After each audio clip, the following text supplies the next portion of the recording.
Good morning. Nice to have you all here this morning. My name is Liza Sando. I use she, her pronouns. And welcome to Bethel, both in person and virtually on Zoom. Today we have a discussion of Introduction to LGBTQ plus equality and belonging for loved ones and allies with Sam Hipschman. So we are going to get started in just 1 second, and I want to remind people that while we're having a discussion and questions, this is really an educational opportunity, and wider shul discussions can certainly be had after the program and in other venues, as we've had wider discussions many times previously. That being said, when questions arise about this material that we're covering today, please feel free to ask throughout the program. So I want to introduce Sam. Sam Hipschman is a community builder and facilitator based in Western Mass. They currently work as Director of Community Organizing and Engagement at Lab Shul in New York City and as a mental health therapist. Sam loves exploring the ways in which their trans and non-binary and Jewish identities support and deepen one another. Please welcome Sam.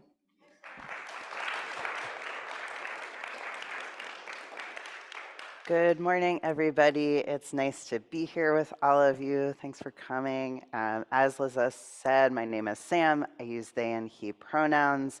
We're going to move through a lot of material today, and please stop for questions about the material as it comes up. This will be a more enriching conversation for all of us if it's a conversation. So let's go. So just a little bit about Keshet. Keshet works for the full equality of all LGBTQ plus Jews and our families in Jewish life. We strengthen Jewish communities. We equip Jewish organizations with the skills and knowledge to build LGBTQ plus affirming communities, create spaces in which all queer Jewish youth can feel seen and valued, and advance LGBTQ plus rights nationwide. We do this through 3 main program areas: education and training, youth and programming, and community mobilization. So hopefully by the end of this training, you will be able to understand the importance of LGBTQ plus belonging and affirmation, identify and understand core terms and concepts related to these identities, make connections between LGBTQ plus equality and Jewish values, and identify frameworks and language for affirming and supporting LGBTQ plus loved ones. And I should say, I'm not going to be reading the slides the whole time, but the first couple, it's like, the information is kind of what it is, but we'll get past this, I promise, in just a moment. So we have some kavanot or intentions for today. So first, we want to have a growth and learning mindset. We all have the ability to ask questions here without being judged for what we already know or for what we don't know. I invite all of us to take space and make space. So notice how much airtime you're using. If you find yourself speaking up a lot, leave space for others. And if you find that things are coming up for you and you're feeling nervous to ask about them, I invite you to bravely take up some more space and ask those questions that are burning for you. Take lessons and leave stories. So if you're sharing anything from that you take with you beyond this group, I'll invite you to not include identifiable details without explicit permission. Trust intent and intend impact. It's always hard for me to say. Acknowledge the good intentions of people. We're all in this training because we want to learn and we want to grow as a community, and that by virtue of being different people with different needs, we cannot always predict the impact of our words, what that impact might be on others, right? And so if somebody says something here hurtful or uncomfortable to you, please say something so that that person who said it can tend to it and we can really focus on repair and building of relationships. Um, if someone shares that your words landed painfully for them, please try not to take it as an attack, but as an invitation to tend to that relationship. Um, we'll prepare for non-closure. We're going to go through a lot of material today, as I said. And so we cannot learn everything that there is to learn in this time that we have together. Please assume that you'll leave wanting more. I hope that you'll leave wanting more.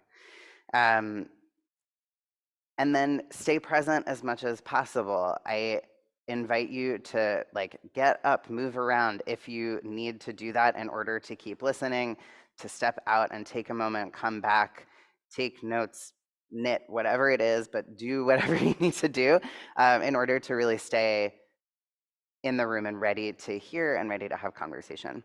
And most importantly, have fun. We learn best from a place of experiencing joy together. And so while we're talking about serious conversation, serious topics today, I hope that we'll have fun together. So just to give you kind of an outline of what's going to happen today, we just had our welcome and intro. This is the end of that. After that, we're going to move into the why. Why are we doing this together today? We're going to talk a little bit about Jewish values. We're going to talk a little bit about LGBTQ plus joy. And we're also going to talk about some barriers to belonging and disparities in LGBTQ plus youth in particular. We're going to talk a little bit about the LGBTQ plus alphabet. We'll talk some terms and concepts. For some people, all of this will be known already. For some people, you're going to be like, I have never heard the words that you're saying before. It's all okay.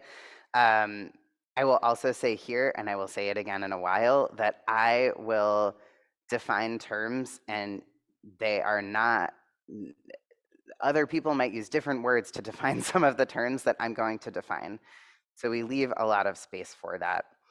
We're going to spend some time talking about the importance of language and pronouns. We'll share some recommended practices in familial support that can also be with close relationships. Doesn't have to just be your family. And we'll also talk a little bit about how to respond when someone comes out to you. What an exciting moment to be a part of. And then we'll wrap up and close together. So, as I said, the why. One of the really core tenets for Keshet is this idea that we are created, B'Tselem Elohim, in God's image. It's a really simple idea, and it's also a really profound one. Because if we see each person as created in the image of God, it gives us a pathway to see humanity and dignity in all people. True inclusion, we believe, is built upon this foundation.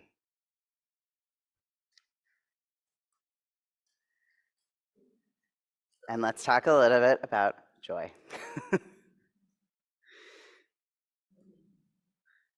So it's really important before we get into any of the harder stuff to recognize first and foremost that LGBTQ plus identities are not just a source of a source of stress, right?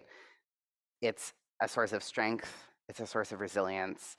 It is a real joy to learn something about yourself and to be able to get to share that with other people and live out that truth about who you are. It's a beautiful thing. Because of that, it's really important to build a sense of empowerment and a positive sense of LGBTQ plus community. And by being LGBTQ plus, we'll get there, it means being connected to an incredibly supportive community and to a really rich history of artists, scholars, activists. I think a lot about when I think about my experience as a Jewish person and my lineage as a Jewish person, I don't just think about the people who birthed people who birthed people who eventually birthed me, right? I think about my lineage as a Jewish person. I think about the Jewish community and the traditions of Jewish community and the like incredible activism and the incredible history that we have as a people. And all of that informs my identity as a Jew and my identity as a person. And that's the same thing for me, for my identity as a trans and queer person. Um, it's not just about the people who came before me, who I may or may not know their identities, because it's impossible to know right, all the time. But what I do know is that I'm a part of this really rich legacy and history of people who I call in as ancestors who I may or may not be related to, like biologically speaking. Um, and it's really important for me as a trans and queer person, but for all of us, LGBTQ plus youth need to know that a bright and happy future is possible. We saw this, I don't know, some years ago with the It Gets Better movement. If you did not see this, I encourage, if you Google it, you'll find it. It was really a special thing. And it's important to know that if you have LGBTQ plus young people in your life, they need your affirmation, and they need to know about these positive outcomes that people have, that there are people like me who are living really happy lives and doing well. And it's okay. It's not all hard, right? I mean, it's hard sometimes, but it's not all hard. So in a 2022 survey, we asked about where LGBTQ youth find moments of joy. And here are some of the things that they said. Since not everyone is mic'd, I'm going to read them out. I have an impulse to ask people to popcorn them. Yeah, absolutely.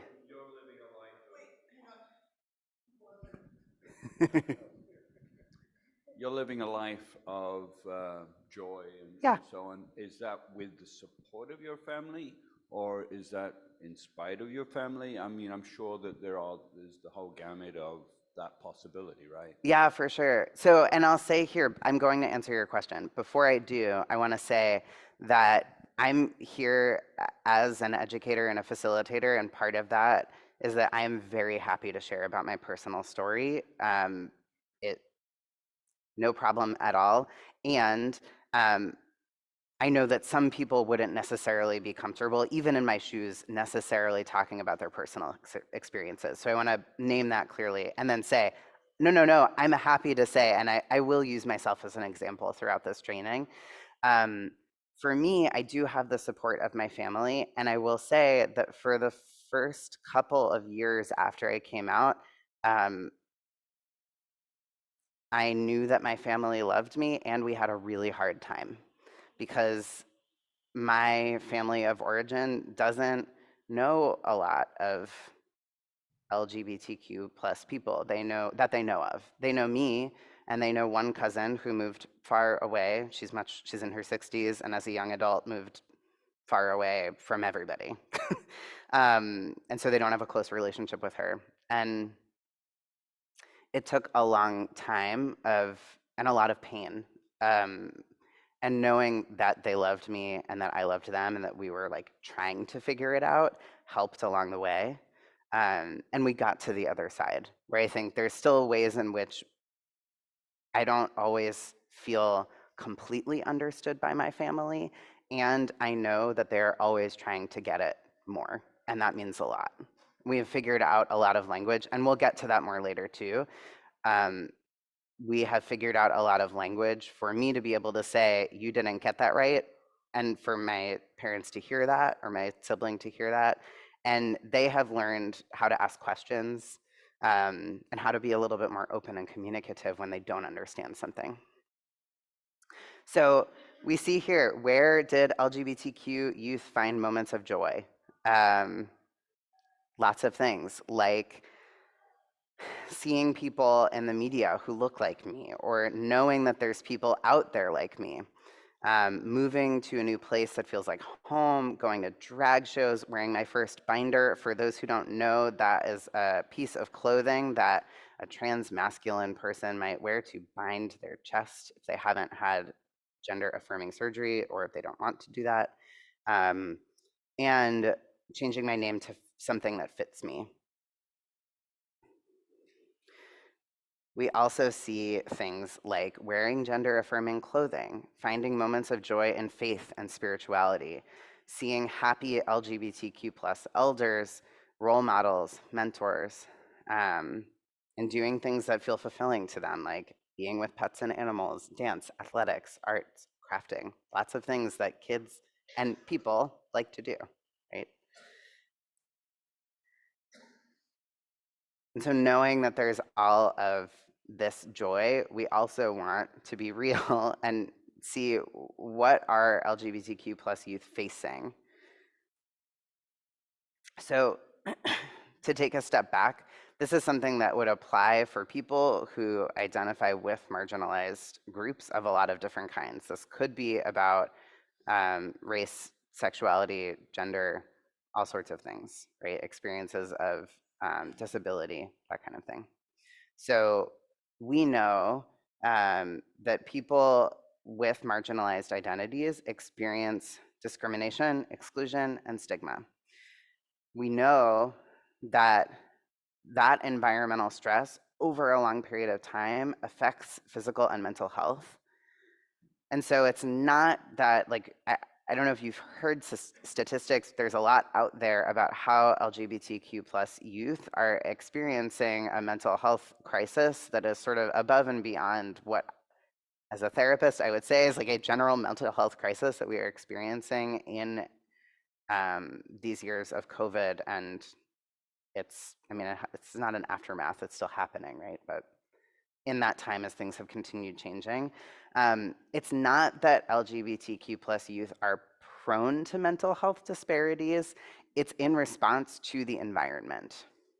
And so we have the power to change that environment, and that is a really important thing to know, that we can help to make a change for these young people and for young adults and beyond too. So we have some statistics. I'm gonna read them out just because I think that they're important to know. Fewer than 40% of LGBTQ young people found their homes to be LGBTQ affirming, meaning a lot of people, young people who identify as part of the LGBTQ plus community are finding that they don't feel supported and affirmed in their identity at home. 53% of LGBTQ young people who are enrolled in school report being verbally harassed because of their identity. 24% of these young people reported that they have been physically threatened or harmed in the past year due to their sexual orientation or gender identity.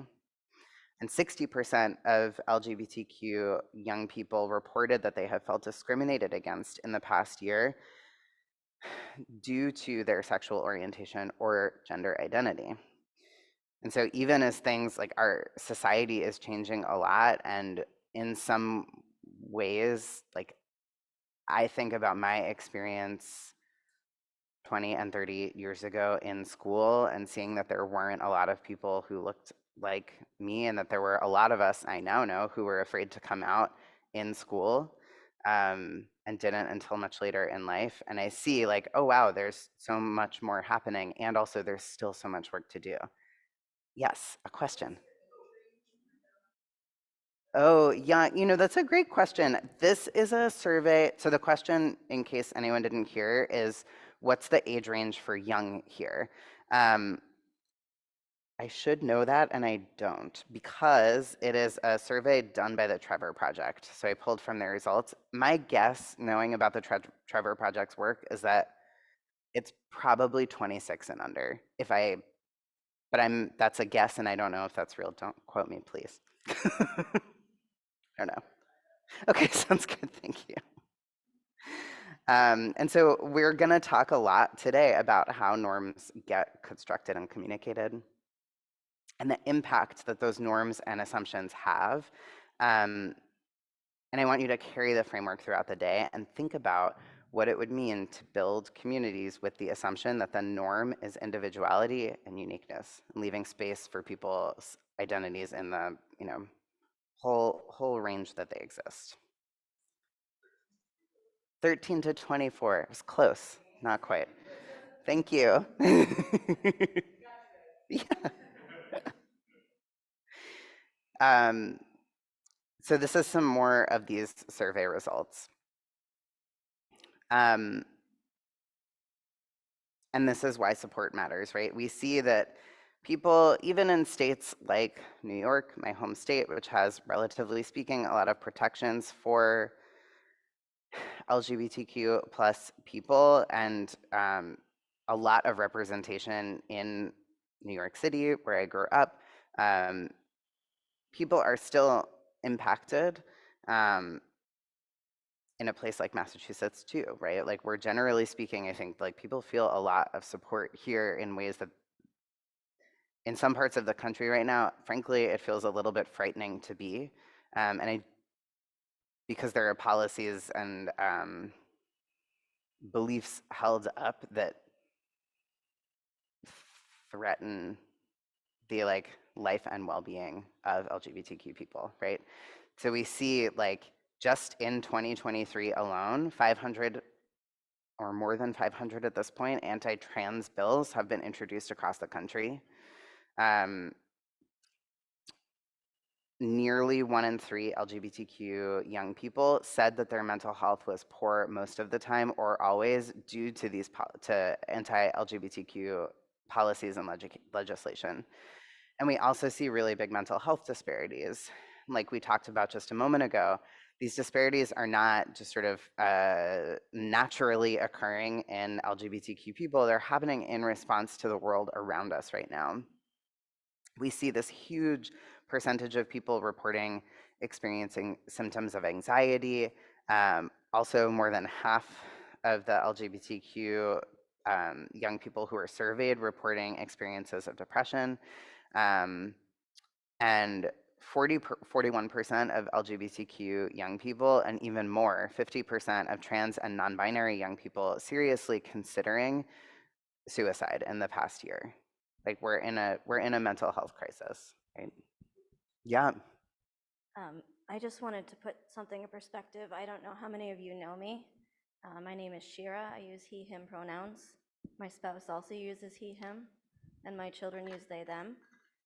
We're afraid to travel right now. We will not go to Florida, for instance, to Disneyland for years. And we can't travel with all those bills going around. Yeah, thank you for sharing that, Shira. And I know that you're not alone. My partner is also trans, and we went on a road trip. I was going to a training. It doesn't matter, not the point of this story. We were on a road trip basically up and down the East Coast, and we're calculating, like, okay, we both have to go to the bathroom right now, but we're not going to stop at the same gas station. We were in the middle of nowhere, basically, and we're like, all right, well, if one of us stays in the car and the other person goes into the car, then we won't draw attention to each other in a place where we don't feel safe. If one of us goes in, then that person is at risk, but they can like kind of duck in and out more quickly and have a chance of feeling safer or at being at less risk of violence. Like, these are the kinds of calculations that people are making, right? Yeah. Oh, okay. So, and it's specific to the bathroom issue. Sure. And the safety Mm-hmm. of trans people in bathrooms. Mm-hmm.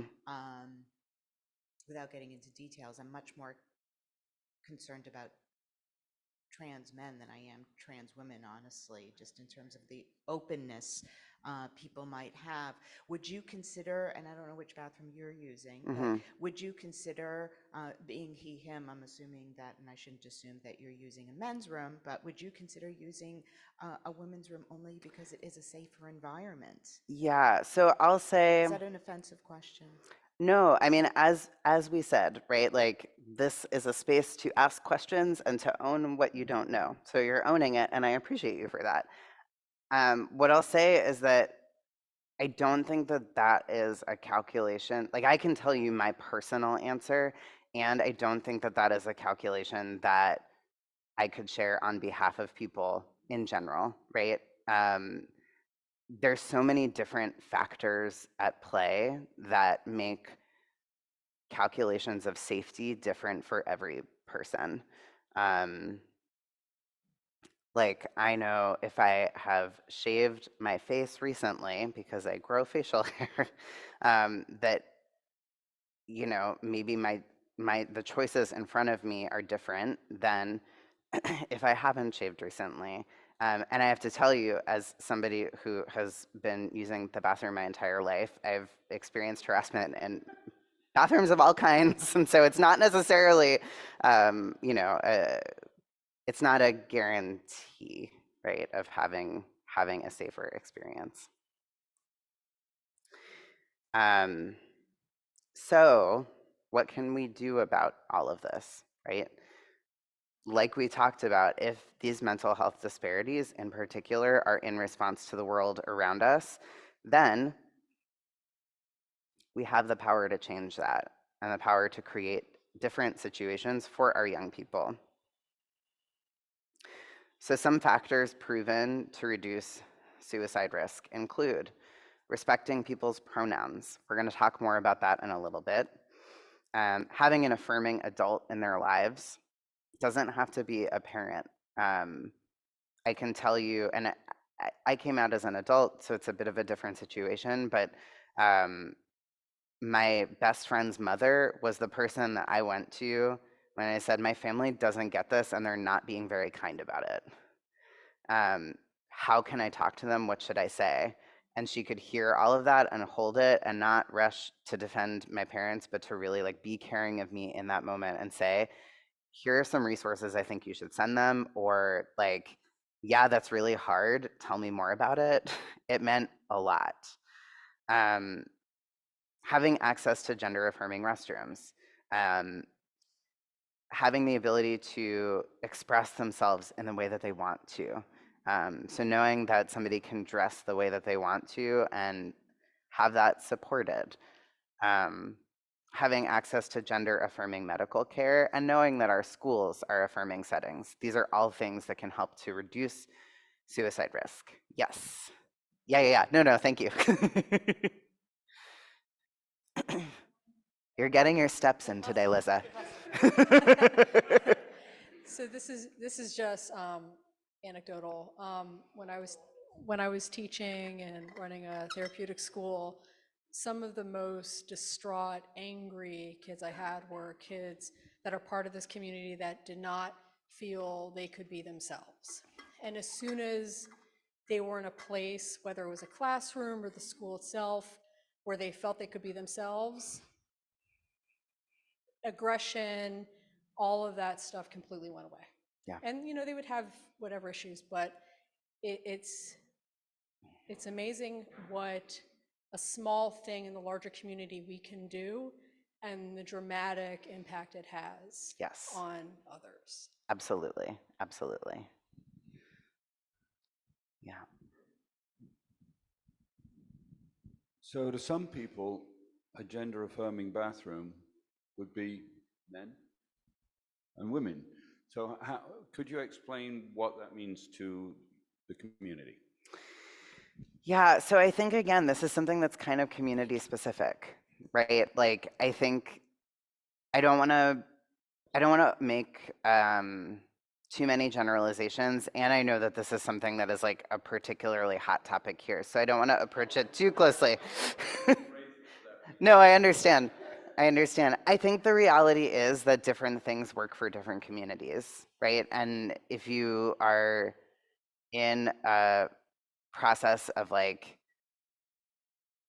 I don't know if this is what I'm about to say is going to make sense. This feels like therapy talk, but tell me if this doesn't make sense. There's like the top layer of conversation that's like about the topic, and then there's the layer that's underneath that that's about like what's coming up for people, what feelings are happening, whatever. And I think that like in a situation where you can address multiple layers of conversation in a really real way with one another, you'll find a solution that works for any particular community, right? And that those things are probably living, right? Like what works for one community today might not be the thing that works for that community 10 years from now, or 5 years from now, or a year from now. I don't know. Yeah. So, 5 most common ways that LGBTQ youth report feeling supported by their parents or caregivers. So, number one thing is when parents or caregivers are welcoming to their LGBTQ friends or partners. Also, talking with people respectfully about their identity. And again, we'll get to that in a little bit in a deeper way. Same with using their names and pronouns, supporting their gender expression, and educating themselves about LGBTQ people and issues. One of the things that was really helpful for me with my family was that my parents started going to a PFLAG monthly meeting. PFLAG. It's an acronym, and parents and friends of lesbians Parents and families of lesbians and gays. Exactly. Thank you. My parents started going to a monthly PFLAG meeting specifically for parents of trans people. And it was really, really helpful because they learned all of these terms that they didn't know before that. And then they weren't saying things as clunkily to me, or they weren't asking me questions that I didn't really want to answer because it was really just like information that you could Google, except that my parents don't really Google stuff. And so it wasn't going to be a thing. Anyway. But they did the work and they learned, and it made things a lot easier for all of us. Yeah. Hi, my name is Ann Barish, and I'm going to ask people to say their names because although 90% of you I have seen, but I never learned your name. So I'm here, well, as myself, but also as you're talking, I realize that I'm representing the Sanctuary Committee, which indeed believes in offering people sanctuary. And for several years, we have been deeply involved with the Hebrew highest, I can never remember what it says. Hebrew Immigrant Aid Society. And this year, coming up in the future, is we are going to be offering our second coffee house, where we are going to be, first of all, reaching out to various groups within Sudbury and having a class on how to tell a story. And the theme is going to be taking a stand. Now, when we created this, unfortunately, I never thought about this community feeling or inviting them to come and tell a story about taking a stand. And I'm wondering and I'm offering that this would be perhaps, first of all, I think telling stories is a way to get across to people and to pull people in and to create community. How wonderful would it be for trans people or their families to come and tell their story and what it meant to take a stand? And that would be enormously, I'm guessing, affirming to an 11-year-old child who is thinking, you know, um, about what they should do. And to hear somebody else's story and to have it be affirmed that it was very difficult for me to hear this from my child, for the child to say this was the most important thing that's ever happened to me, or it was really painful and I'm not sure. Mm-hmm. So I'm inviting people when we put out the flyer to invite people that it's can be taking a stand regarding anti-Semitism, homophobia, but also to invite particularly young people from this synagogue to take part in our workshops and our presentations. So that's a sell, in case you didn't figure that out. Thank you, Anne. Yeah, I mean, I think that storytelling is a really powerful tool. So I appreciate you lifting that up and inviting everybody in to, learn how to share their stories from a place of strength.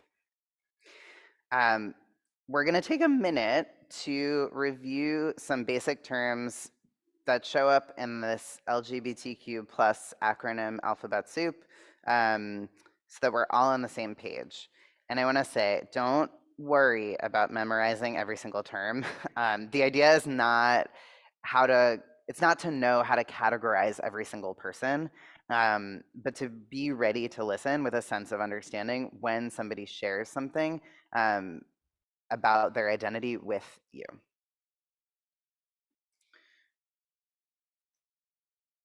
So, I'm going to tell you about binaries, which are a thing that I think you all know about already. It's a cognitive shortcut. It simplifies interacting with the world. This is great. Binaries are categories that are usually understood to be either or opposites. So we're going to play a game. Is everyone ready? I wish I had some like bells and theme songs or something. Okay, so I'm going to ask you to finish what I'm about to say. What is your favorite flavor of ice cream? Is it chocolate or? Exactly. Thank you. Good work, everyone. Is this year's school play a tragedy or a? Awesome. Are you a dog person or a dog person, if you're asking? But so like in most cultures, right, it's easy to fill in the blanks with the opposite of each one. But when we think about it, none of these really is a set of opposites. It might be that you like chocolate or vanilla ice cream. It also might be that you like pistachio ice cream or strawberry ice cream or butter pecan or moose tracks or really, really and truly one of a list of like hundreds and probably thousands of options. You might be a cat person or a dog person, but you also might be an iguana person or a bunny person or a bird person. I don't know. And you also might be a cat person and a dog person. I mean, who knows? Takes all kinds, And so there really are there's so many options for all of these, way more than two. And there is more than one way for something to fall outside of each of these binaries, right? So all of the binaries that we saw up in this last slide were imperfect, and we understood that they were shorthand for a more complex reality. And that is a really good way to think about binaries. What becomes a problem is when we treat any binary as a perfect and all-encompassing reflection of reality, and we determine access to basic spaces and services according to binaries. My mom, for example, is a woman. She identifies within the binary of man and woman, and that's great. Like, she should celebrate that identity and enjoy it. The problem is when we insist that other people need to fit into these binaries with us, right? Like, my mom could say, I am happily and proudly a woman, and it's good to be able to say that and to feel connected to that, but I don't need anyone else to be a woman to make that true, right? Like, she can look at other people who might look like her and understand you might not share my identity, and that's okay. You don't have to share it in order for my identity to be valid and true. So, when we talk about LGBTQ plus identities, we're actually talking about three different axes. And each of these is independent of the other two. My gesticulations start getting really weird when we have these triangles. They can occur in any combination, right? So we're starting with the bottom right corner, sexual orientation. It describes a pattern of whether, how, and to whom a person experiences romantic and or sexual attraction. So these are some different terms that you might hear about. It's not a complete list. People will use these terms in ways that feel affirming, accurate, empowering to them. And like with gender, which we'll get to in a bit, an individual is the only expert or authority on their own identities. So we have on this list asexual, we have bisexual, gay, lesbian, pansexual, queer, and straight. Does anyone have any questions about the, yes? Yes, I just did in the bottom right corner, and we're going to get to the other two in a moment. Yeah, no problem. Yes.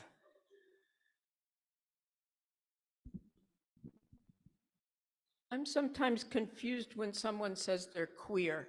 Yes, thank you. It was like this is the next thing I'm about to say is perfect. So I do want to say something about that. Queer is a word that is about defined categorization and limitations. It means different things to different people, which is part of why it's confusing, I think. And it's something that sometimes, for some people, will show up both in the sexual orientation corner of this triangle, and it may also show up in the gender corner of this triangle. For some people, it is used to describe identities that cannot be captured by a single one of the terms above. And it might reflect complexity, both in terms of gender identity and in terms of orientation. For other people, it is purely about sexual orientation. For some people, it reflects a particular political or ideological approach to gender and or sexuality, usually related to critiquing or resisting systems of power and expectations that have been woven into gender and sexuality. And some people use it as an umbrella term for everybody who is not cisgender, we'll get to that term in a moment, and straight. We don't really, Keshet doesn't particularly recommend this use of queer because the word queer has a really loaded history and it's a reclaimed word. It has its origins as a slur, and there is a lot of pain associated with it for a lot of people, particularly with people of older generations. I worked at a senior center for 5.5 years, and I know that the word queer is not one that we used in that community basically at all. That the LGBT older adults in that community preferred to be referred to as LGB or T, depending on how they identified, and that they often, the word queer for them brought up really painful memories of it being used as a slur toward them. Other people, though, we're going to stop talking about queer in a second, but there's a lot to unpack here. Other people find it empowering to reclaim the word, and it's important to respect the autonomy and identities of people, and to use the words that they choose for their identities. So when I tell you that I am a trans and queer person, you know, like, okay, those are the words that I can use if somebody's like, how does Sam identify? You can be like, Sam's trans and queer. Now you know. Oh, sorry, we're not actually done with this yet. So that's the bottom right corner plus a little bit. Yes. Just a very brief question exactly on this theme. Yeah. Words are so important, and the labels that we assign to people are so important, having just read Bereshit and everything. Absolutely. My very specific question to you is, if I'm sitting down and I see a new term that I've never seen before, where do I go for reliable information to figure out what that term is? The specific example that I'm bringing here is I had come across LGBTQIA+ question mark. Okay. And I did my level best, darned it, to Right. memorize that and then to use it. And now it seems like that term that had surfaced briefly then was used no longer. So I want to be using terminology that's current. I want to understand what that terminology is. And it also seems to me that the terminology is very much in flux. So how do I, as someone who wants to be a strong ally and advocate and amplifier, navigate some of this without Yeah. hurting people? Thank you so much for your question. And I love the way that you framed that question, because what you baked into it is that you started by doing your own research, which is the thing that I would say first, try to figure it out yourself. Like, try to do some research online, try to Google, see what happens. Might work, might not work. In your case, it didn't work. And then I would say, it's this complicated thing where you need to ask somebody else. And it is a complicated thing to ask people in the LGBTQ community to speak on behalf of the whole community. Just like in the way that, like, I don't know, sometimes if a friend of mine who isn't Jewish is like, can you tell me about this thing that Jewish people do? I'm like, are you serious? Like, come on. Right, so it's complicated. So I would say, like, look to the teachers that you have who are people who are open to doing this education with you. Like, I know that Keshet is a resource for you in particular, and so I would say you could send an email and say, like, hey, I looked this up. I couldn't figure out the answer to the specific question. If there's someplace else you think I should go, let me know. Like, you can be deferential about it and respectful of the fact that you're asking for this kind of potentially emotional labor.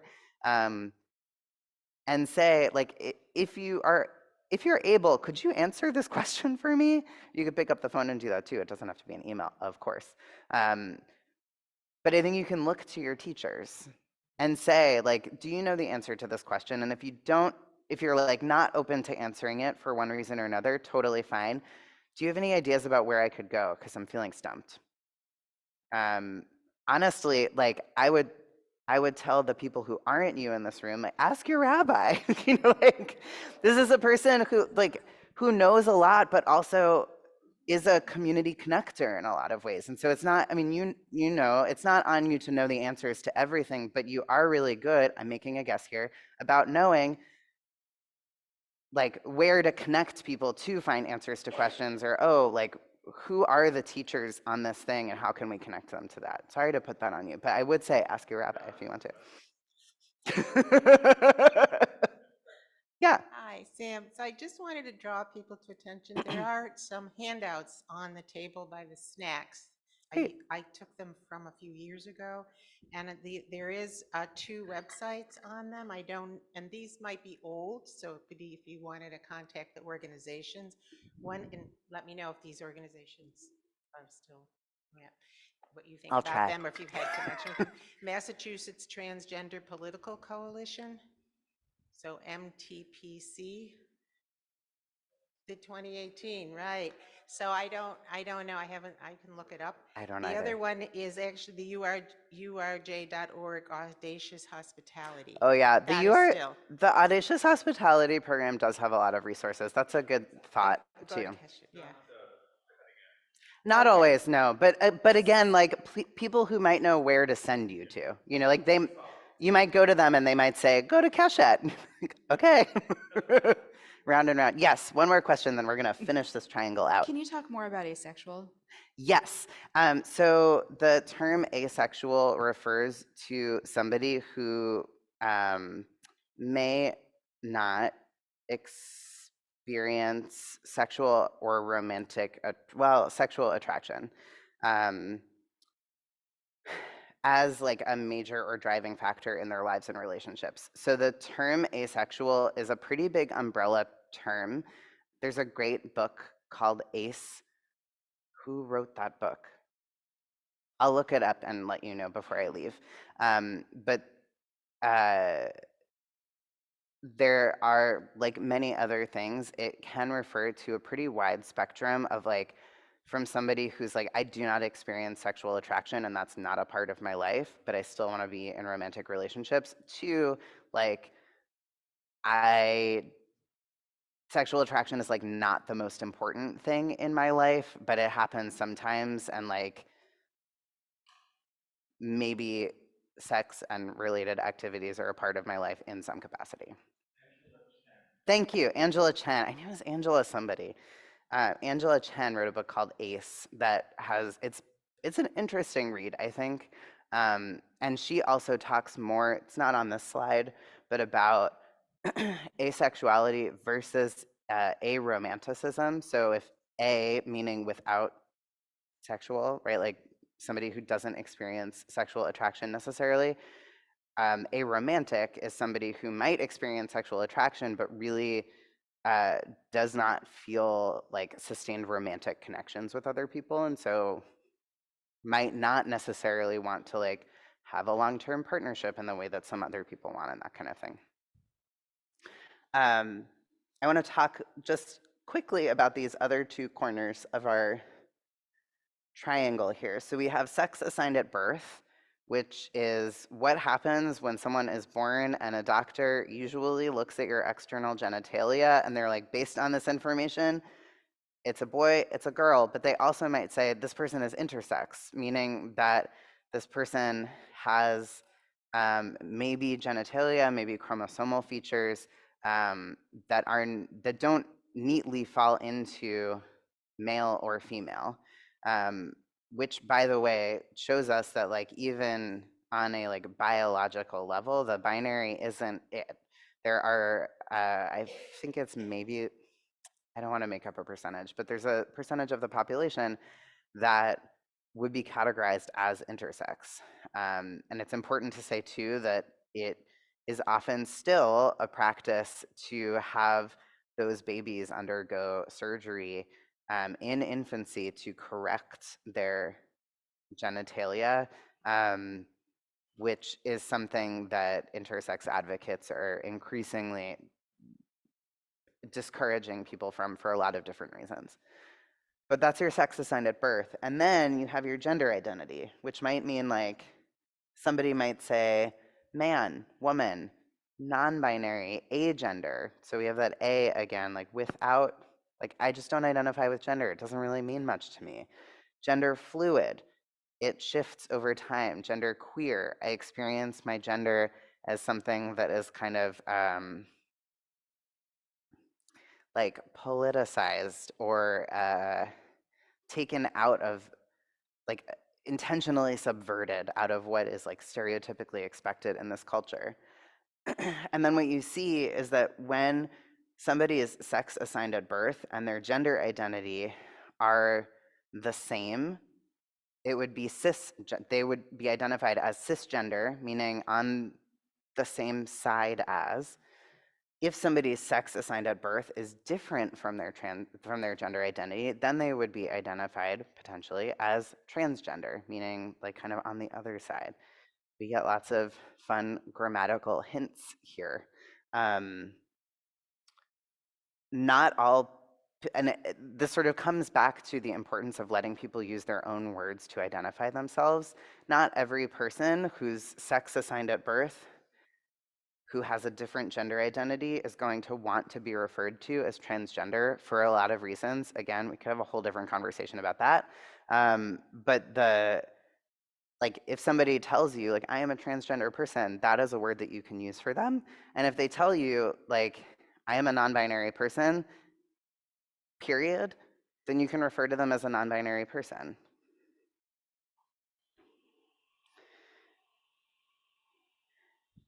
Yes.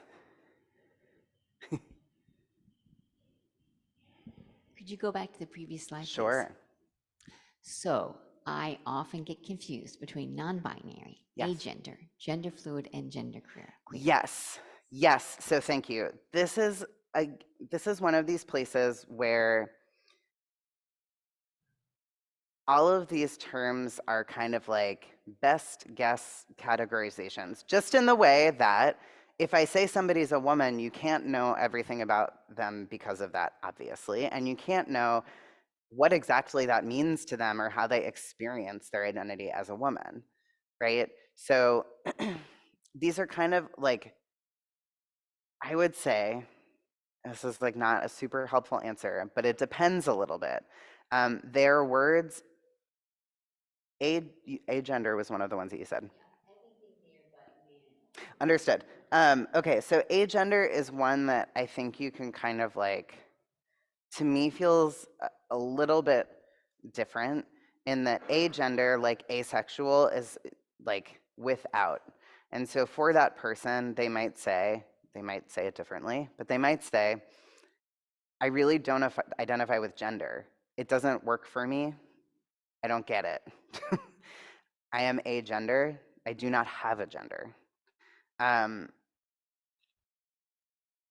Gender fluid and gender queer are both words that mean a lot of different things to different people. Queer, again, is like this kind of complicated word in our community that for a lot of people, and in the instance of genderqueer in particular, I think refers to that definition of queer that's about subversion, about, you know, kind of like intentionally messing with stuff. Saying like, I see that these are the expectations put on me and it doesn't work for me, and I'm making a really intentional and perhaps political choice to mess with that a little bit. Gender fluid, one second. Gender fluid is like, for a lot of people, referring to the fact that their identity is fluid. And so they may wake up on different, I'm oversimplifying here, but they may like wake up on different days and really identify with different genders.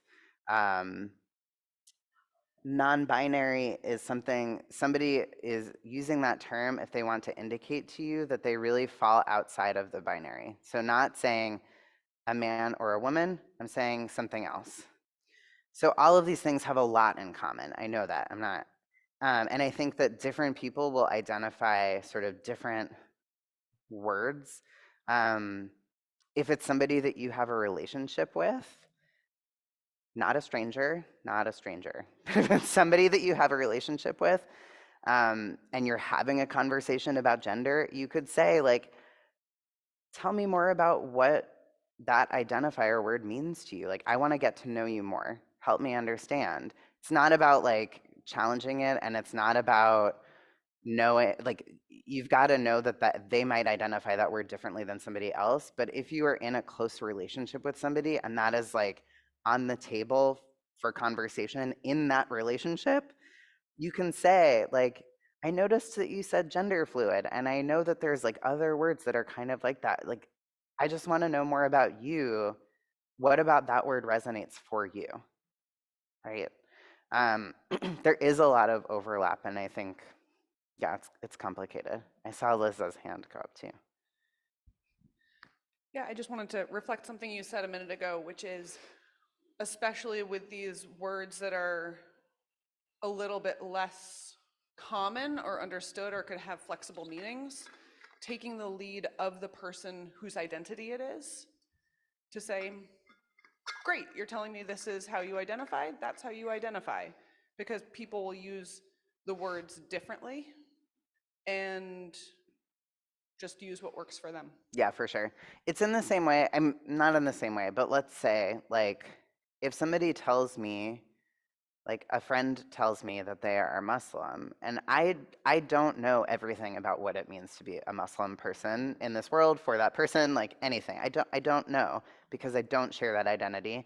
But I hear that, like, this is the word. I am this thing. It's important to me, and I will know that and honor that with that person, even if I don't understand the full complexity of like what that identity means to that person. In the same way that I know that I have friends who are not Jewish who don't understand the depth of meaning of being a Jewish person in this world for me. Like, they don't understand the totality of that identity, and that's okay. They know what words I use to identify myself. They use those words to be respectful to me. And there's a little, like, probably confusion about some things, and that's okay, you know. Yes, one more question, then we're moving on. Maybe you'll be covering this, but can you talk a little bit about developmentally? In other words, does it seem like young adults, adolescents tend to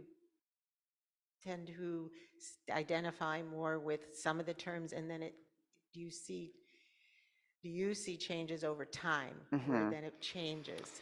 So that's one question. Another question, maybe you'll be talking about it later, is how does that intergeneration, the grandparents, do they use that same formula to speak to young nieces, Yeah. nephews, grandchildren? So the second question we're going to come to. So I'm going to leave that alone for now. And your first question, I'll say there's two different things at play here. One is that our society over the last many decades has been moving toward a place where people are allowed, like capable of saying things about their identity to other people with different kinds of repercussions than they used to have. I can stand here and tell you about my gender identity and my sexuality and not be worried about going to jail at the end of this conversation. Meaning, younger people have more room to say more and to be more honest with themselves about what their experience is and to share that with other people than people have had in previous generations. So I don't believe that it is about a change in the like percentage of the population that is experiencing any of this or like having, you know, like non-normative, big air quotes here, non-normative like sexuality or gender identity or whatever. I do think that there is more room to be honest about it now than there used to be. And language changes, right? Like we know this, the way that we talk about different groups of people and what normed terms are for different groups of people changes a lot over time for a lot of reasons. And again, like a conversation I love having, but not exactly the point of this conversation or this particular training. I'm not going to give examples because a lot of these older terms are offensive. But if you think about like people of color in this country, right, the words that we use to describe people of color, people of all different races, has changed a lot, even in the last 30 years, but certainly in the last 60 or 100 years.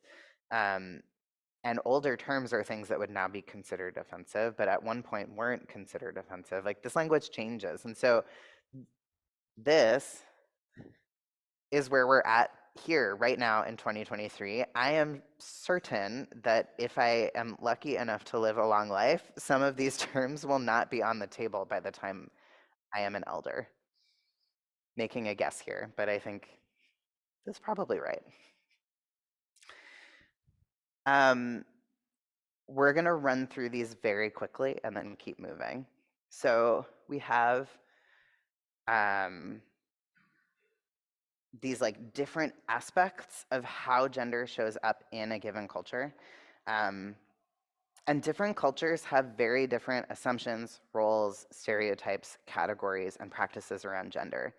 And so as I'm reading these out loud, you can kind of map some of what this looks like in your specific cultural context and know that that might be different in other cultures, even like in this town, right? But like people are living in different cultural realities.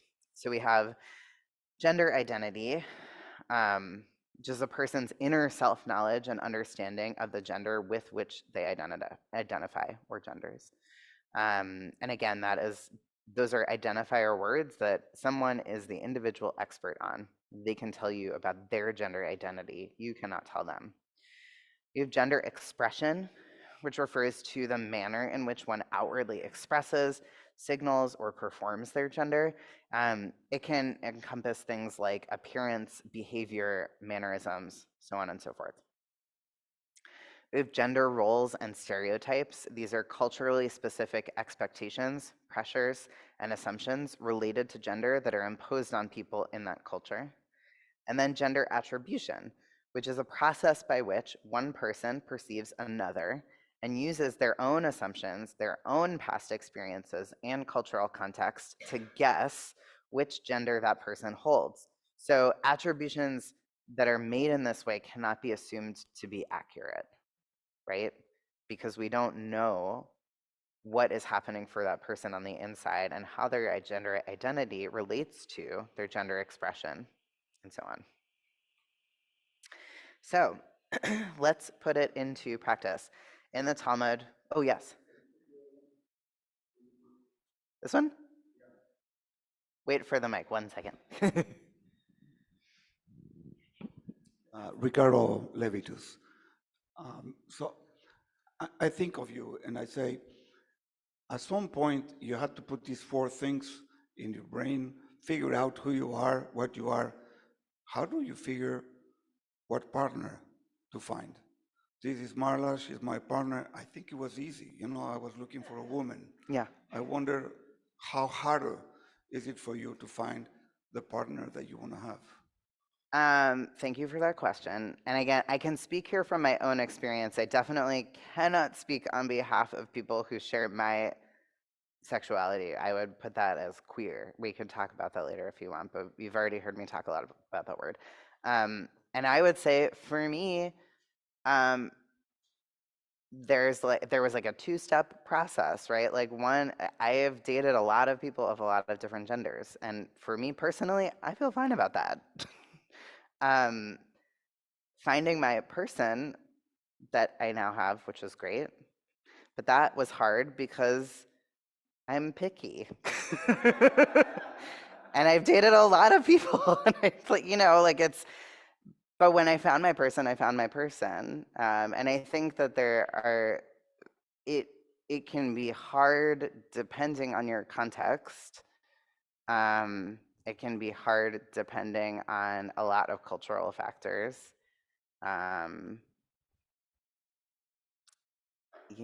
There's I could not tell you. I'm not speaking from a statistical place. I'm speaking of like my experience of the world place. There's a lot of trans Jews out there, which is really great. And I am not someone who was raised in a household with two Jewish parents, and that was not like the thing for me. And also, I found a person who also identifies as trans and Jewish who I want to be in a relationship with, and that's awesome. But I think it's different for different people. I know some people, I have like friends who are in their 40s and who are cisgender, straight people who are like not finding their person, but they want to find their person and having a really hard time. I also know people who are not interested in finding a person and having a great time, or having a hard time finding like what community they want to be in, even if they don't want to find like a partner for long term. Depends. I'm going to keep us moving. So we're going to put it into practice. We have a quote from the Talmud here. Love the Talmud. The sages said, "Study is greater than action, but only because study leads to action." And so at Kesha, we believe that our learning about LGBTQ plus terms, concepts, identities is in the service of concrete action. Like this is not a theoretical conversation we're having here. We're going to talk for a moment about implicit bias. To say that I'm going to like frame some like complicated situations here for a moment, and then we're going to jump into like, okay, so what do you do about it? That's a little forecasting for you. So we have the attitudes, stereotypes, and assumptions that we're not even aware of and often run counter to our consciously held values.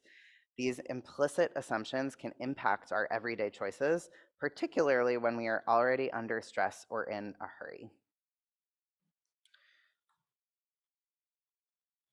And then we have this term microaggressions. This is a word, Dr. Daryl Wing Sue wrote this like whole, if you want to learn more about this, Dr. Sue is like the person who coined this term microaggressions, and there are some really great articles that go quite in depth about this idea.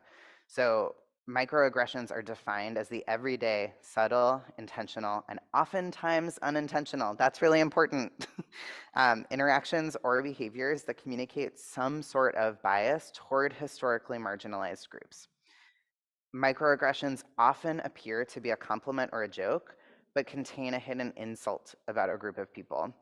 And this oftentimes unintentional clause is really important here because microaggressions often are coming out of a place of implicit bias. And if implicit bias is something that we are not even aware of, it means that sometimes we say hurtful stuff and we don't even know that it's happening, right? This is the like, at the beginning when we were talking about values to share for this conversation, we were talking about the differences between intent and impact.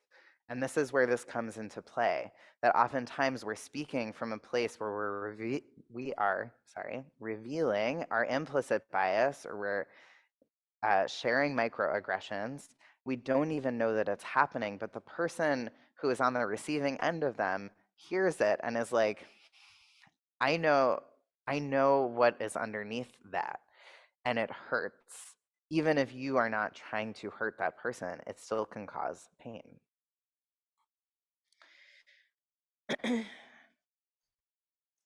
So microaggressions, the word micro tells us, right? Like, these are small things. And the reality is that even though they're small, they have a large impact. So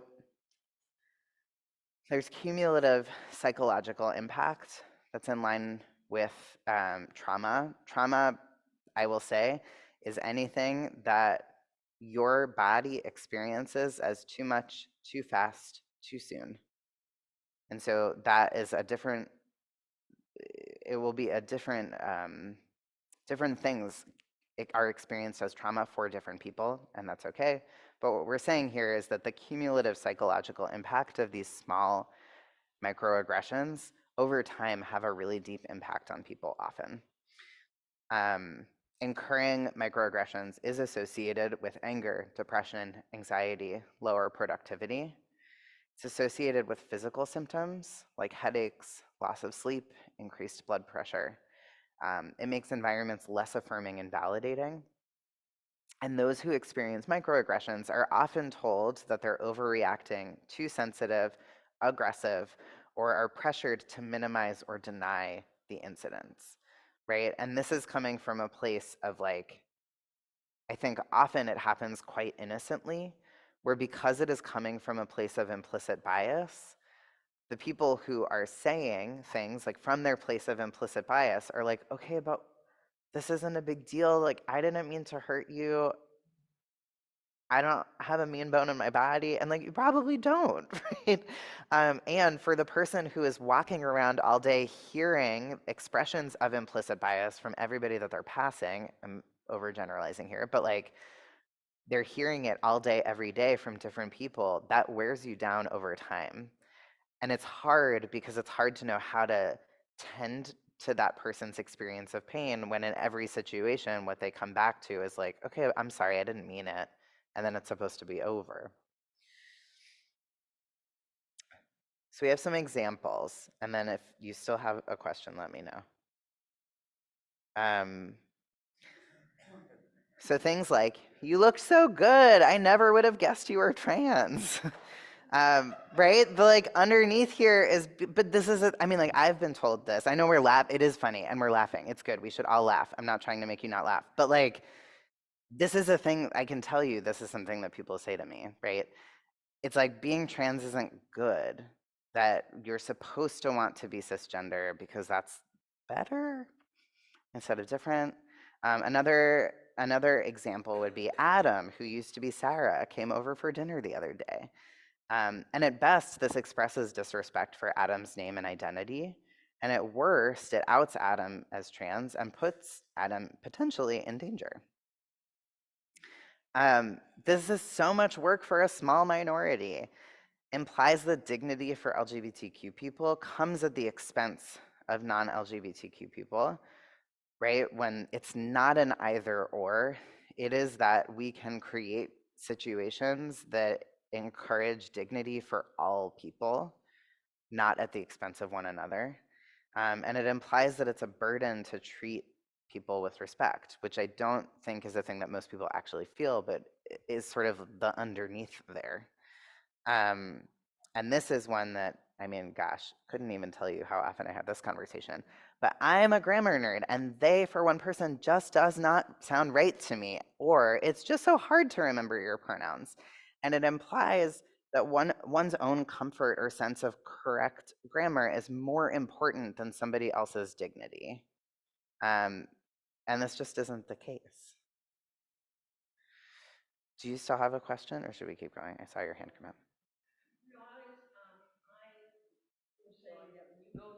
Sorry. when you go through this list, what I'm reminded of is the rage that was experienced in high schools and college when affinity groups were created. Yes, I remember that. And I'm thinking of gosh, this must be a 30-year-old book. Why are all the black kids sitting in the back of the cafeteria? That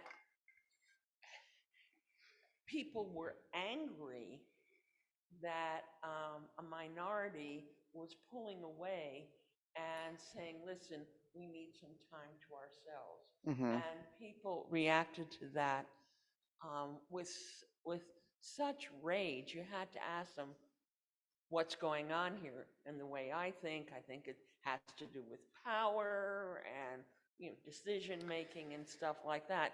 So I'm asking, is this parallel with that kind of thing?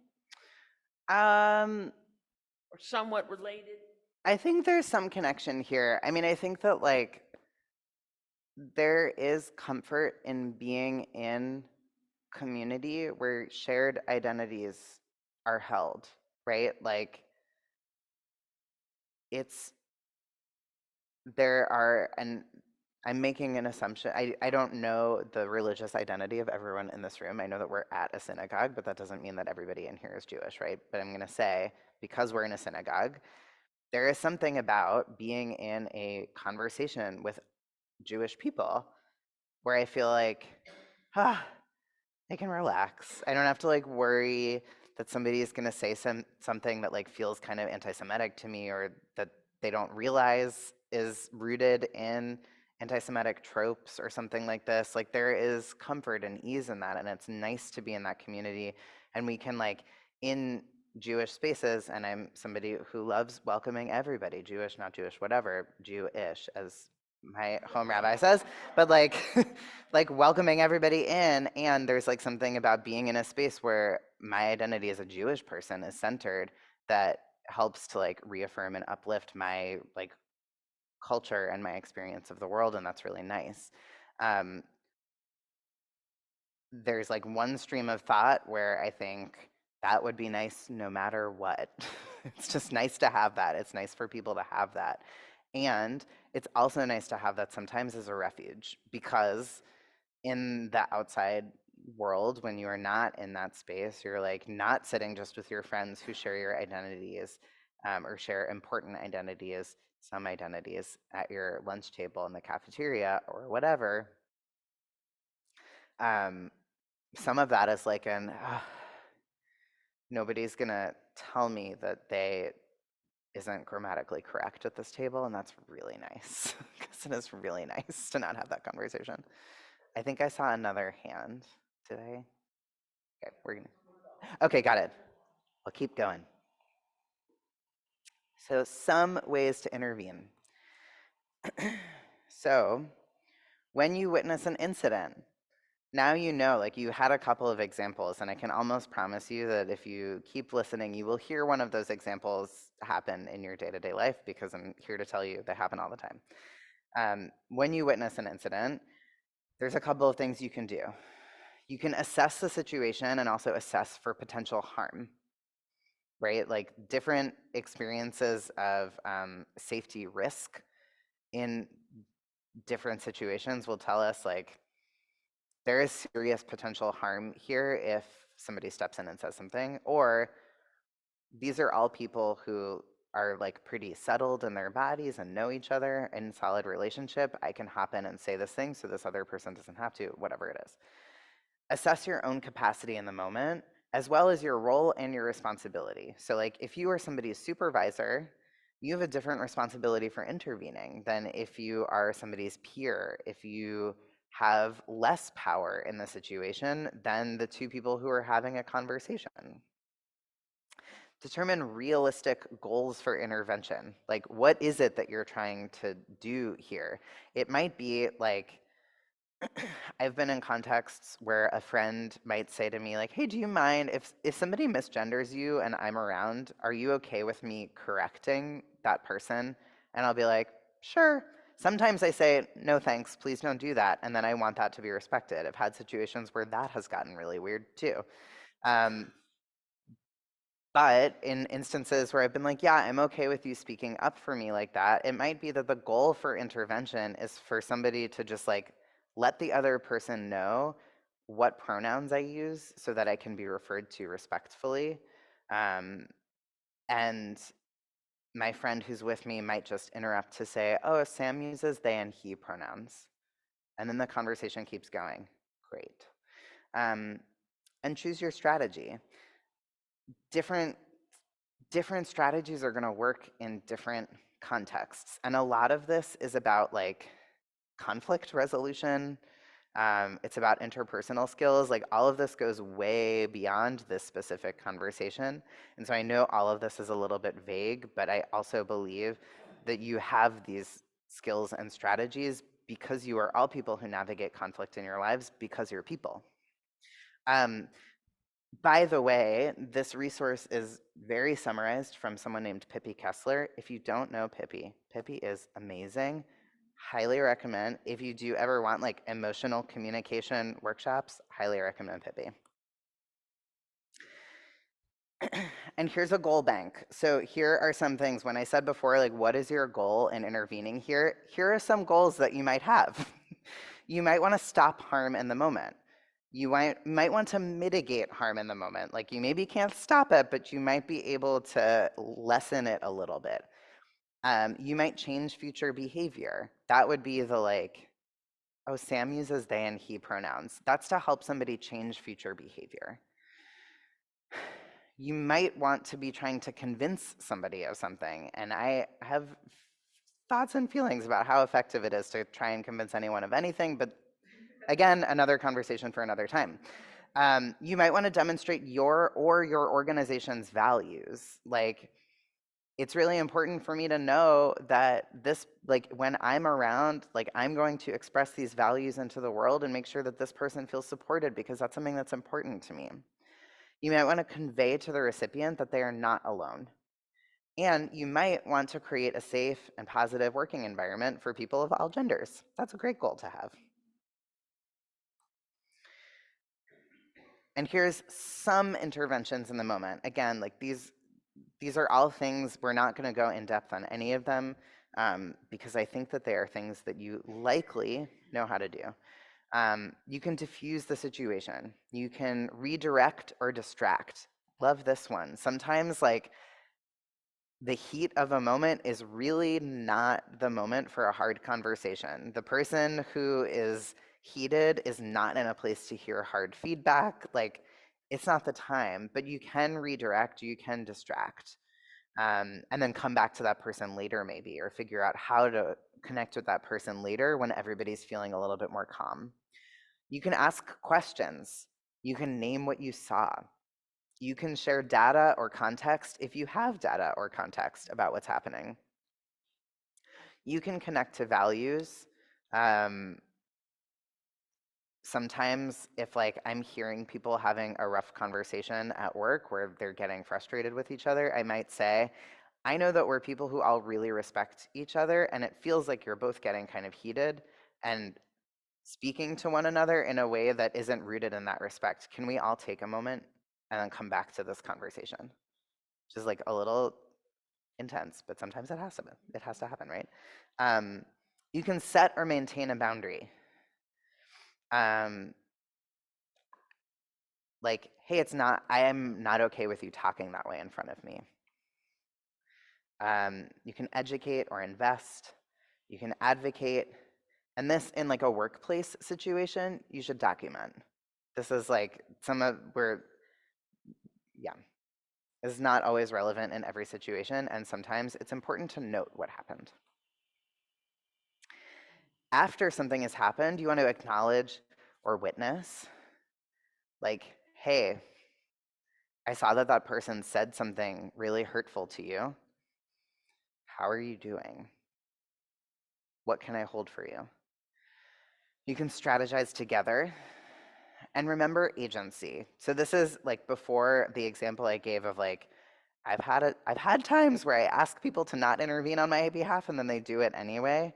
This is where remembering agency is really important. people get to make their own choices about how they want to handle tough situations. The situation that I'm thinking of in particular, I won't go into too much for time, but we'll just say that a stranger asked me a question. A friend that I was with perceived that question as offensive. And then she got really angry at this stranger and escalated the situation to a point where I actually felt physically unsafe. I was on the subway platform. I'm like, this is not the place to be doing this. Like, can we not do this right now? Thankfully, everybody was fine. It was okay. And I am an adult human being. I have agency, and I can say, like, yeah, I'm actually comfortable asking that question. I didn't perceive it as offensive in that moment. Yes. I have a question from somebody on Zoom. Oh, great. From Lisa. I've had the experience of speaking up with someone I know pretty well and having them blame me for the feelings that came up for them. They feel shame, for example. I don't think I'm responsible for their feelings, but somehow their feelings became the impact of my speaking up. In other words, I didn't intend for them to feel whatever they felt, but there was an impact. I've done what you suggested, taking a pause. Do you have any other suggestions? I have a lot of follow-up questions that I'm not going to ask, but for the sake of time, and because I don't want to air your grievances in public, because I don't know what the situation is. I also think I should be looking this way. Hello. But I think that after you've taken a pause, which is a great thing to do, if you are feeling calm and settled about it, it might be worth approaching the person and saying, hey, I know that you felt harmed by my action, and I want to hear more about that. What would you have wanted me to do in that situation? Like, it's a little bit hard to know without more specifics, but I think that would be my next kind of step, is to say, can we talk about this? And if the person doesn't want to talk about it, that's okay. But then it's kind of like, all right, I'm going to let that go. Without specific feedback, you can't know how you should act differently in the future, except to know that whatever you did specifically seems to have not been the right thing with that person. Yeah. We're going to plow forward. We have 25 minutes left together. We're going to get it done. We're going to talk a little bit about language. Everyday language is really important because for most of us, this is like the main way that we create an affirming experience. So in English, which is the language that we all are mostly using to communicate with each other, we talk about gender all the time in ways that we often don't think of. So like greetings, common expressions, gender and assumptions about gender are frequently present. So my challenge to all of you is to try to use language that doesn't make assumptions. So words like ladies, gentlemen, ladies and gentlemen, ma'am, girls, sir, guys, so on and so forth. When it's like, hey, any of the words I just said, good morning, any of the words that I just said, this makes an assumption about the gender of all of the people in the room, meaning that, like, I don't know, I'll be like out to eat with friends, and the person who's coming to take our order will come up to the table and say, hi ladies, how are you doing today? And I'm like, okay, we're doing this again. And they don't know, and whatever, like, it's, but it would be just as simple to say, hi folks, hi everyone, how are you all doing today? Have a great night, friends, whatever it is. When we shift to gender inclusive language, it respects and acknowledges the gender identities of all people, and it removes assumption, which is really important because even in situations where you know people well, you might not know how they want to be referred to. We're not going to read this whole pronoun chart. But I will say that pronouns are really important. They're like a really really helpful grammatical tool. um, they let us know how to refer to people in the third person. And for many people, referring to them by their correct pronouns is an important sign of day-to-day respect, just like referring to them by their names correctly, right? So some examples of common pronouns are listed here. The bottom two are something called neopronouns, which if you are like really, really dying to know more about, I'm going to say I will talk to you after this training.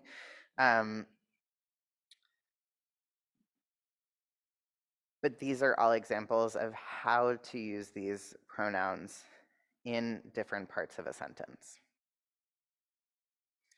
Any questions? Okay, we're going to keep going. We're not doing this. Okay, this is a cartoon. It's from A Quick and Easy Guide to They, Them Pronouns. We have this person who's looking pretty sweaty, carrying a backpack, saying, everyone reacts to being misgendered differently.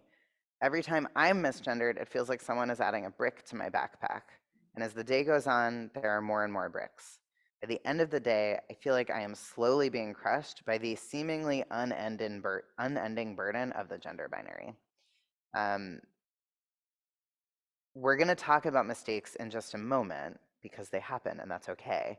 And for those of us who use they, them pronouns, it can be kind of exhausting, right? Or for a trans person who uses he, him, or she, her pronouns and then gets misgendered all day long, it's like your one mistake is one mistake, but then they add up to a whole mountain of mistakes that kind of wears you down over the course of the day. Yes. This might go one step further, but Sure. is there an appropriate term to be using for niece and nephew? A lot of people say nibbling. We thought he made that up. No. But also, our nibbling, they don't like that term either, so. Yeah, so then I would ask them. They haven't come up with a term yet. Well, then it sounds like you're on hold.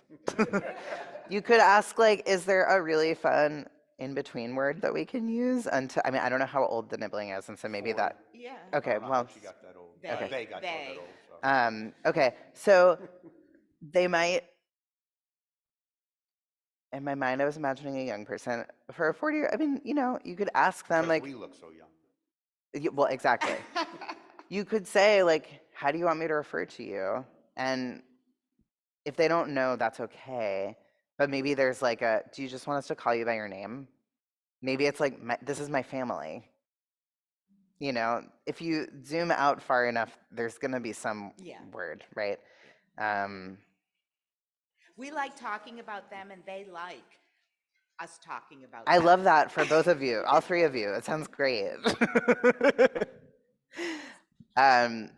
So when mistakes happen, because they will happen, they happen all day.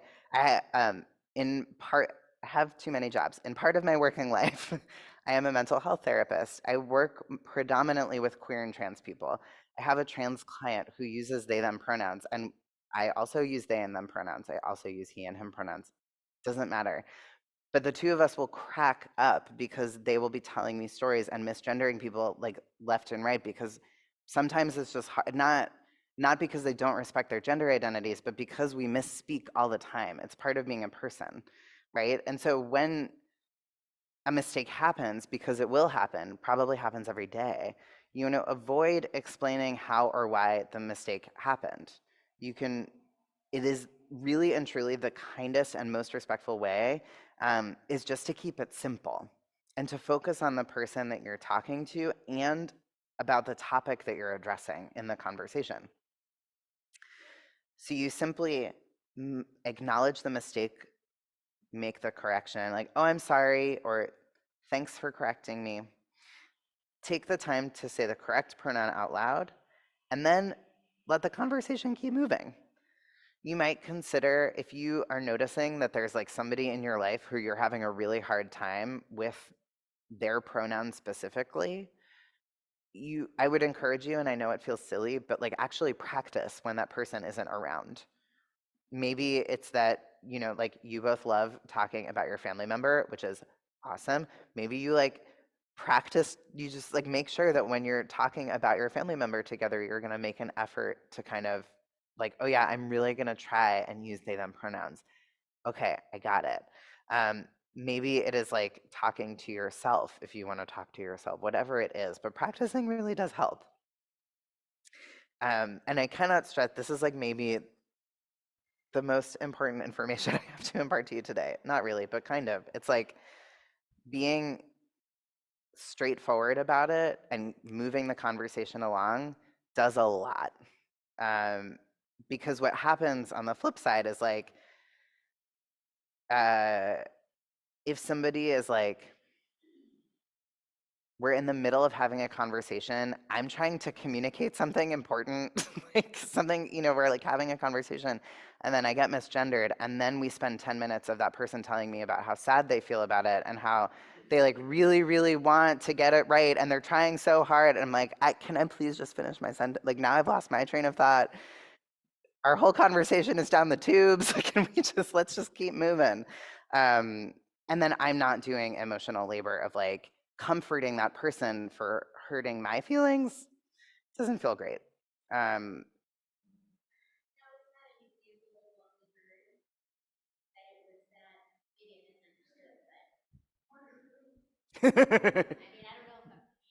Isn't that sort of what we had heard from Lisa, who was describing something that it sounded like the other person's emotions, just they had to keep going.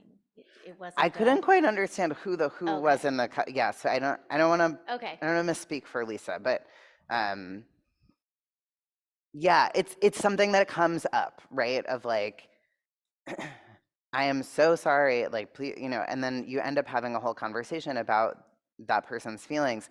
And by the way, the feelings that come up for you when you make a mistake are totally valid. It's just worthwhile to kind of like put a pin in it and then maybe talk to somebody else about it. Call up your friend, your partner, whoever, and be like, ugh, I just used the wrong pronouns for that person again. Can you believe, like, I'm so annoyed with myself. I'm really embarrassed. I feel ashamed, like, whatever it is, but don't put that on that person. And then, how do you know what pronouns to use for somebody? We want to create spaces where they can tell you. So I just want to say before I say any of this that I and Kesha, generally speaking, strongly advises against requiring or demanding that people share their pronouns. That can also put people in a tricky situation. I will say there was this, like, for me personally, this transition time of like, I was out to some people in my life. I wasn't out to everybody. The idea of being in a whole circle of people, like I wasn't out at work, and my work community at that time and my synagogue community at that time like had a lot of overlap. And so if I was like in a place and everybody's going around in a circle and I'm like told that I have to share, like usually what would happen is that we'd be like, okay, everyone share your name and pronouns. And when it would come to me, I would just skip the pronoun part because I didn't want to say the wrong thing for myself, but I also wasn't ready to say the right thing either. And I would rather just leave it open until I was ready to really come out in the community. And what I really appreciated in those situations is that nobody ever was like, Sam, you forgot to say your pronouns. What are they? And I'd be like, oh my gosh, no, please. But it's really great to share pronouns if you feel comfortable doing so. So it allows other people to refer to you correctly. It challenges the assumption that we can or should guess people's pronouns. And if you are a person whose pronouns are regularly respected by others, then sharing your pronouns takes the burden off of those whose pronouns are regularly disrespected to be the first or only ones sharing. So in that same situation of going around in the circle, the biggest bummer, I think, is when like nobody else around the entire circle shares their pronouns, and then it gets to me. And at this point, I always share my pronouns because I do want people to refer to me correctly, and I know that it's not always a guess that people are going to make.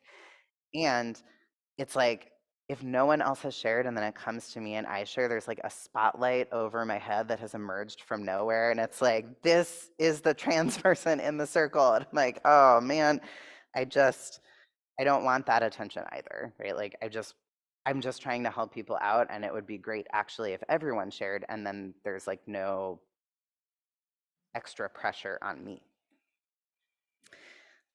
Here are some pronouns in action. Love this slide. So we see Tracy with she, her pronouns. You could put them on your bio. You could put them on your name tag. I did that, and I know that I think like a lot of you do that too, which is awesome. You could put them on your business card if that is a thing that you still have in 2023. God, I mean, it's amazing. We're going to keep moving to talk a little bit about what LGBTQ plus youth said that they want their family to know. And I'm going to use family in broad strokes here. Like it could be that you are the loving adult in a young person's life and you might not be related at all. But so what did your family do well? Talk to your kids. Most kids are happy to explain it to you. You can ask open questions as long as you're asking open questions without judgment. What pronouns do you want me to use? Which people can I tell? Are you okay with me telling my friends? Are you okay with me telling my family member? Like our family members, which family members?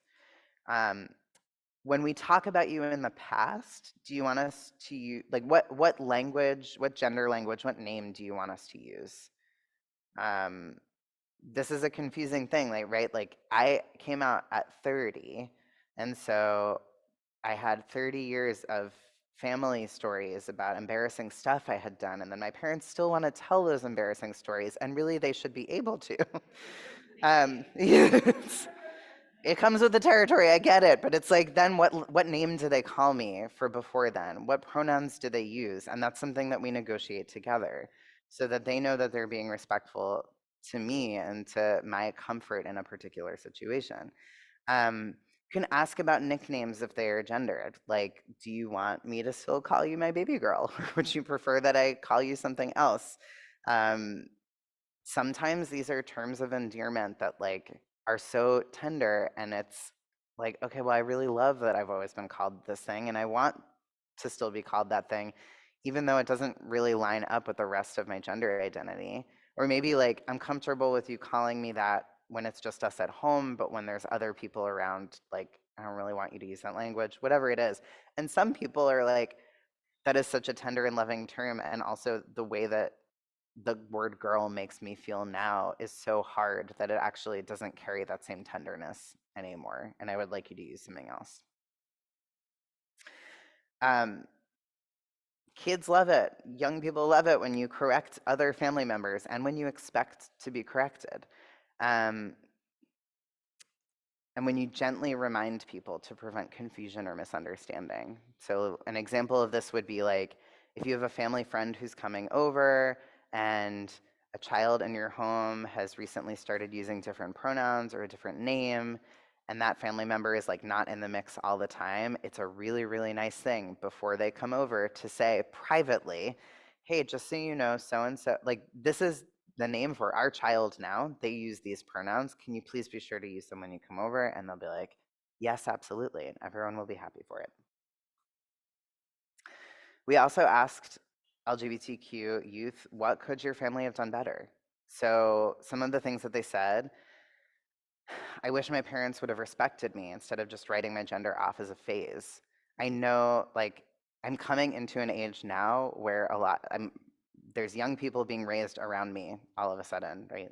Like, all of my friends have kids. And I understand where it comes from in a really innocent way. Like, kids are obsessed with stuff, and then they're not obsessed with stuff. Like, my niece would not really talk about anything except for Peppa Pig for like an entire year, and now she doesn't really care about Peppa Pig anymore. Like, things change, and gender is something different. And also, like, even when kids have phases of things, they still want to be respected and appreciated for those things. Like, my niece really, really loved Peppa Pig, and it's a TV show, it doesn't really matter, but like, she, she really loved it. And if I said to her, like, whatever, you're not going to like Peppa Pig in a month, it would have hurt her feelings. Like, it's, and so when we're talking about more tender issues, we want to provide that same kind of care and just like be with this person as they're growing and unfolding. Um, I wish my parents or my grandparents would just try a little harder to get my pronouns right. I wish my aunt would stop using the name that I no longer go by. I know that people get like a conversation that I have had with my mom is about like what it means that I don't use the name that she chose for me anymore. And that's something that's complicated for both of us. And with now time, I can like see that and be okay with it. And if she had insisted on only using the name that she had given me, there's like all of these pieces of me that she would just be missing out on, right? Some more things that family could have done better. So not insisting that I should wear the clothing that they believe is appropriate. Not using gender specific adjectives like pretty or handsome. And this is so hard because this is the society that we're baked into. This is like from, literally before a child is even born, if their like assumed sex assigned at birth is shared with people, that gets linked to their gender. And that means that like there's celebrations for this like not even yet born child potentially that are already baked in with expectations about what they should be wearing, about what colors they should be into, about what they're going to be like as a person. What could your family have done better? Buying gifts that they want, like jewelry versus a lightsaber, for example. Not using gender stereotypes, man up, cry like a girl, etc. And also like, wow, those can be really hard for people who are cisgender, who identify with their gender assigned at birth, right? Or their sex assigned at birth. Not assuming the gender of crushes and friends. And not asking invasive questions about sexual orientation or gender identity. So this is where a couple of slides back we talked about asking open questions without judgment. This is something that deceptively is sometimes really, really hard. But if what you're wanting to do is have a conversation with your child about their sexual orientation, instead of asking really specific questions, you could say, what do you want me to know about this? And let them tell you. And if they don't say something that you're dying to know, that might mean that they're not ready to tell you. It might mean that it feels too personal. You can navigate that over time, but open questions leave more space for somebody to tell you exactly what it is that they want you to know. And before we wrap up, we're going to talk for a moment about coming out. So here are some ways to respond when someone comes out to you. Number 1, Mazal Tov. So exciting. Congratulate the person. This is great news. They want you to know something about them that is like really important to who they are, and they're sharing that with you, and that is a gift and a blessing. You can thank them for sharing. You want to center the need of the person who's coming out to you. So sometimes it can be tricky, I think, if it's like really surprising information to you, or if you had like, okay, but I know that you dated these other people before. Like what, like you might feel confused. You never know really what kind of emotional experience is going to come up for you. And in the moment, it's like, this person shared something really, really special and important with you, and you want to tend to that. You also need to tend to your own emotional experience, and you don't want to put that on that person. So whatever emotional experience is coming up for you, and that's totally valid, you want to take that someplace else, to someone else who you can open up to and say, so-and-so just came out to me, and honestly, it was really hard to hear. Can I talk to you about it? Find out whether or not this info is confidential. Like, are you out to everybody now? Like, are there people you haven't come out to? Do you want me to keep this private? Do you want me to tell people? Like, I have a gigantic family, and I really did not want to come out to every single one of them, even though I'm close with a lot of them. It was very nice to be able to say to my mom, Yeah, you can talk about it with anybody you want. Everybody's going to find out. It's going to be great. I don't have to have this conversation literally 50 times. Awesome. Yes. Sure. Quick question from online was, what is the term for the name that you used to go by? Oh gosh. Well, that is a complicated question. Some people in trans community will say dead name. That is a name that people, that is a term that people use. Like that name is dead. I don't use it anymore. Dead name. DEAD. Yeah. So that's a term that some people use. It's totally valid. Lots of people use that term. I personally don't use that term. Again, speaking from my own experience here and not on behalf of anybody in particular. I usually just say, that's the name I used to go by, or I'll say my old name or whatever. But that's just me. I would say the most like agreed upon term is dead name. And lots of people do use it and lots of people don't. But I'm not really aware of another term that is like as commonly understood. So when somebody comes out, you can check in with them. And most importantly, remember that they are still the person you knew before. And the amazing thing about what has just happened is that they have let you know them even better.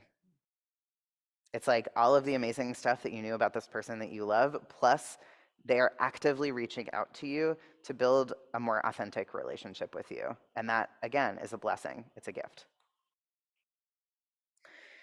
Here are some things to not say. Don't downplay what the person just told you. Don't put yourself in the center of the circle. I already kind of spoke to that.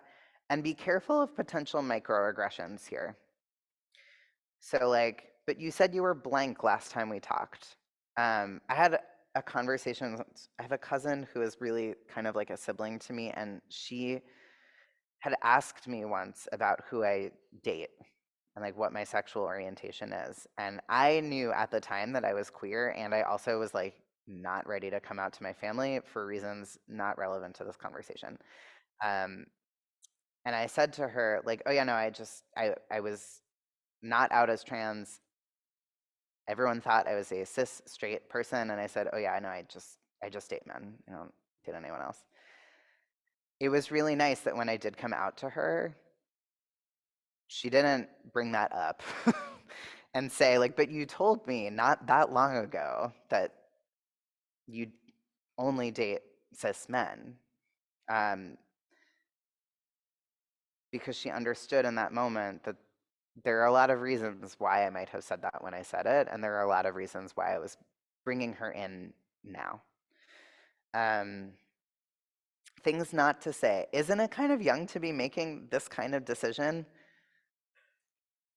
Young people are on a journey, and it is a beautiful thing when they know something about themselves. And like we talked about before, like that is an unfolding and growing thing all of the time.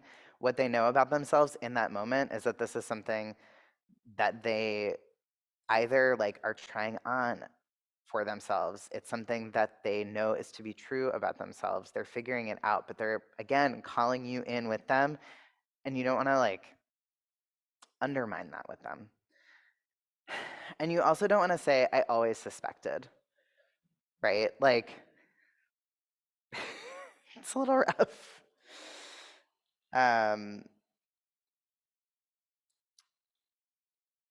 We don't want to make assumptions about what it means to be any particular sexual orientation or gender identity. And part of that is like mapping on stereotypes to like how a gay person is supposed to act, for example. When you say I always suspected, what that means is like you were acting in a way that is not consistent with how straight people are supposed to act. You were doing it wrong. And now I did notice that. It could be that we're leaving space for the reality that like cisgender and or straight people can behave in authentic ways to themselves that are separated from the stereotypes that are imposed on all of us. And that also is a beautiful thing. And finally, some takeaways. So as loved ones, we encourage you to actively listen, to use affirming and inclusive language, to elevate the identities and experiences of LGBTQ people, to seek out ongoing learning, to seek community and support for yourself, and to take action when you can.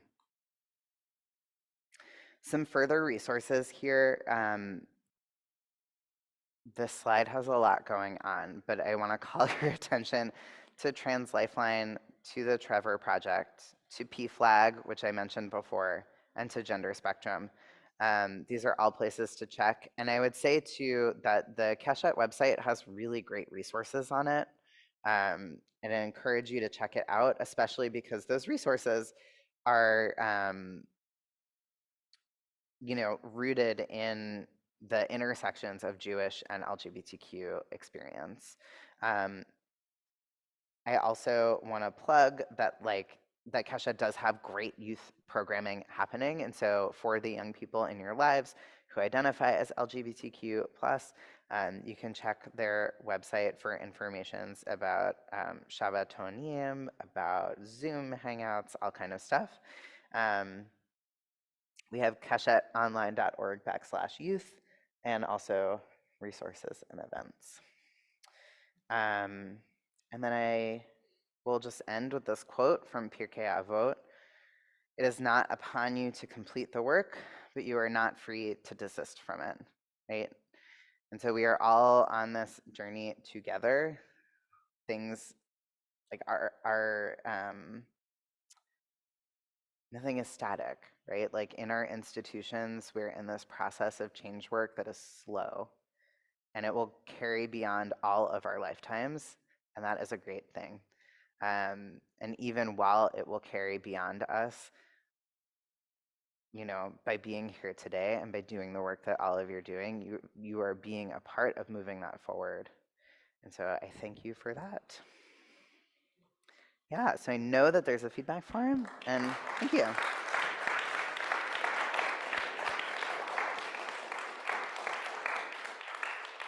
Sam, thank you so much for coming and leading us in this great discussion, fielding questions really artfully. There is a feedback form. There should be little slips of paper going around with a QR code, and I believe there's also a URL. Beth, I think, is putting the link in the chat on the Zoom. So if you have questions about that, please ask, and we can help get you set up on your phone to do that. There are also, if you wish to take them, more pronoun pins right out on the name tag table just outside the sanctuary. And thank you all so much for coming and participating in a lively presentation. And Sam, thank you so much. Yeah, thank you.